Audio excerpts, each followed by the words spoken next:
Hey scholars, so I'm going to show you how to complete an activity in Desmos when we have it in Canvas like here.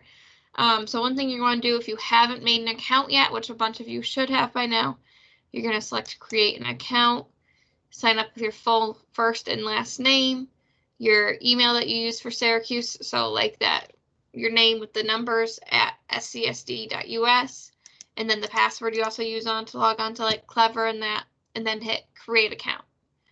Once you create your account, you can hit sign in with Desmos. Because I have a teacher account, I can't sign in and show you the student view.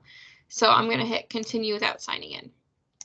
When you sign in, what happens is your work is saved. So I can go back and look at it. Or if your internet cuts out, you don't lose what happened. So I'm going to say that definitely make sure you make an account and you connect it to our class so that you don't lose your work if something happens with like the internet connection. So because I'm doing without signing in, I have to enter my name. And then we're just going to go through the activity. So this one says how many clicks.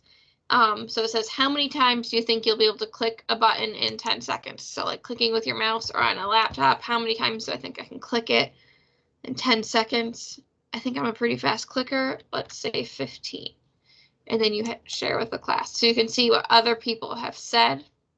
When you're done with an activity, you hit next at the top. It tells you how many slides. So I'm on slide 2 of 5.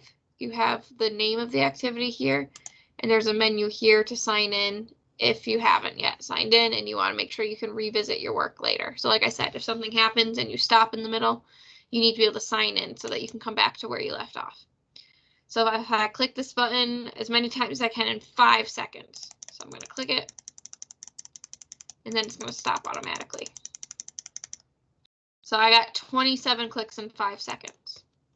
So if I did 27 times in 5 seconds, how many do I think I can do in 10 seconds? Well, I know 5 is half of 10. So 27 times is probably about half of what I would do in 10 seconds. So let's say 54. So it says submit and explain. So I'm going to say 5 times 2 is 10. 27 times 2 is 54. And if you want to, I just used a star for multiplication on here, but we actually, if you click this little square root symbol and then this keyboard, you can actually like type in the actual multiplication sign. It's going to do a dot, and we've talked about how a dot can also represent multiplication. So if you wanted to actually write out the math sentence, so if I want to do 5 times 2 is 10, I can do that as well. So I'm going to submit my thinking. I'm going to hit next. So now it's time to test my estimate. So originally I thought I could only do 15 clicks in 10 seconds.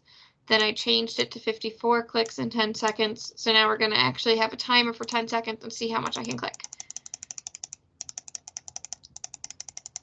So I'm just clicking away for these 10 seconds. I've already passed the 27 I got in 5 seconds earlier. And I got 51, so pretty close. And so the last part says, now that you've completed this activity, scroll down to read the discussion directions. So I'm always going to have a last slide here. So that last slide is always going to tell you what to do next after you finish the activity.